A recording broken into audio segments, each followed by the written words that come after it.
They were bearing, so what they had was spicery and balm and myrrh. And they were going to carry it all the way down to Egypt. So they are on their way to Egypt. And Judah said unto his brethren, what profit is it if we slay our brother and conceal his blood? Notice the specific brother's name, Judah. Judah says to his brothers, hey, what profit? What kind of monetary gain? Judas. Judah. Judas. What a good brother, isn't he? That's messed up. What profit, what monetary Antichrist. gain are we going to get if we kill our brother and then we hide his blood? Come and let us sell it, verse 27, come and let us sell him to the Ishmaelites, and let not our hand be upon him, for he is our brother and our flesh. Oh, he's acting so pious, yeah. No, he just wanted money. And his brethren were content. So notice. Yeah, they just want him, kind of like these pigs pretend that they're protecting me. No, I'm very valuable, right? For whatever different reasons, right? Many different reasons, right? They don't give a fuck. They're not protecting me because, nobody's protecting me because they care. You know what I'm saying? Here, Judah Antichrists. says, come. So he's summoning his brothers. Hey, let's sell him to the Ishmaelites, and then let's not touch him, okay? Because he is our brother after all. He is from our body, you know. Let's be good to him. Let's not kill him. Let's just sell him as a Oh, yeah. Pat yourselves on the back, self-righteous. Oh, heroes, I tell you. slave. I don't know what's messed up in his head. So I do. the remaining brothers, they were content with that answer. Man, they really hated Joseph. That is some hatred. They hated him that much. Now, I want you to turn to Matthew 26, but keep your hand here. Matthew 26, but keep your hand here, okay? I want you to turn to Matthew 26 and read along with me at Genesis 37. Continue on, Genesis 37:28. Genesis 37:28. Then there passed by Midianites, merchantmen, and they drew and lifted up Joseph out of the pit, and sold Joseph to the Ishmaelites for 20 pieces of silver, and they brought 20 pieces of silver, 30 pieces of silver, Judas. Joseph into Egypt. Okay, explaining every word, what this means is, so it just so happened, what passed by the brothers were Midianites. They were Midianite merchantmen. And then they drew, so it's kind of like drawing out water, so it's an empty hole or well, right? But there's no water. So then they're picking up, and they were lifting up Joseph from the pit, and then the brothers sell Joseph to the Ishmaelites for 20 pieces of silver, and then the Midianites, or aka Ishmaelites, bring Joseph into Egypt. Notice right here that Judah sells Joseph for 20 pieces of silver. Judas sells Jesus for 30 pieces of silver.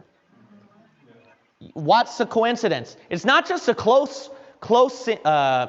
the proximity of the names. That's not the point, because if Judah is the same thing as Judas, for some of you who didn't know that.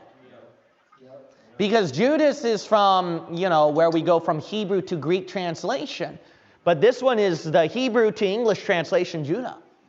So Judah and Judas is actually the same name. What are the odds? What do you think the author, you don't think the author was looking ahead and he saw something like that? That's crazy, isn't it? Go to Matthew 27. Matthew 26, excuse me. Matthew chapter 26. And then we'll look at verse 14. Verse 14. The Bible reads, notice, Judas. Then one of the 12, called Judas Iscariot, went into the chief priests and said unto them, what will he give me, and I will deliver him unto you. See, like Judah, I'm going to deliver. Let's deliver the brother to you.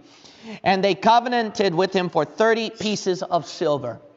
So 30 pieces of silver. Out of all the exchange and currency and other minerals or rocks they could have used, it was silver.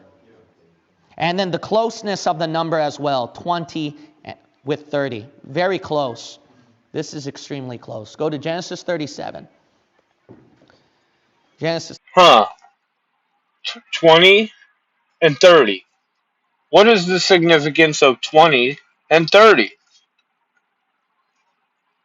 Outside of the Bible, I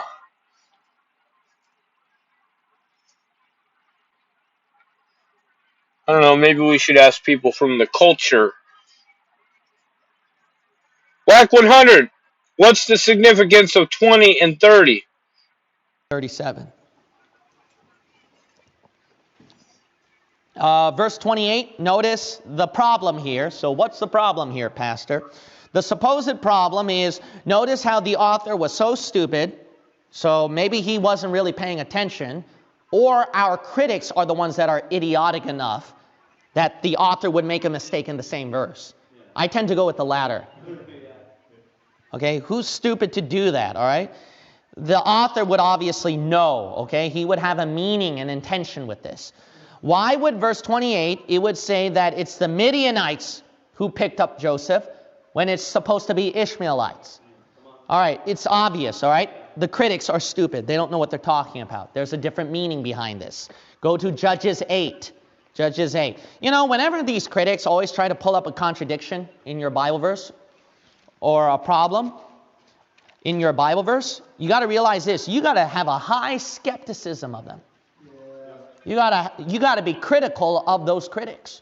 You might say, why should I? The reason why is this, is that they're just randomly, nonchalantly just finding verses and then finding anything that seems contradictory. Haven't they opened up to the possibility of maybe there's a deeper meaning here that I should look into before unfairly throwing out an accusation? You do that in court. You don't just throw out accusations.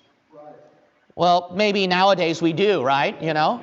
Nowadays we do. They just randomly throw accusations, and then some guy will have to go through 50 different trials and court proceedings, maybe. That's the kind of world we live in. So, I'm sorry. I didn't mean to call our world that stupid. They're more than stupid, actually, now that I think about it. They would do that. They would do that. They would just throw out accusations randomly. So, look at Judges 8. Look at Judges 8. Notice right here how the Bible knows and the Bible points out how the Midianites are interchangeable with the Ishmaelites. Now, some people